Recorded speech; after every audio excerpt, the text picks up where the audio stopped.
In 1947, an eerie event unfolded in the Indian Ocean, an incident that still haunts maritime history.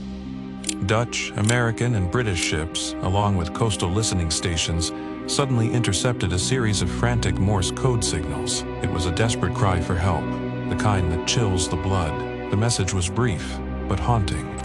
All officers, including captain, are dead. Lying in chart room and bridge. Possibly whole crew dead. The officer and captain are dead. The chart room and bridge are strewn with bodies. I think the entire crew is dead.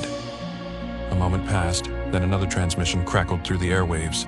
I die. Calm on. After that, there was only silence.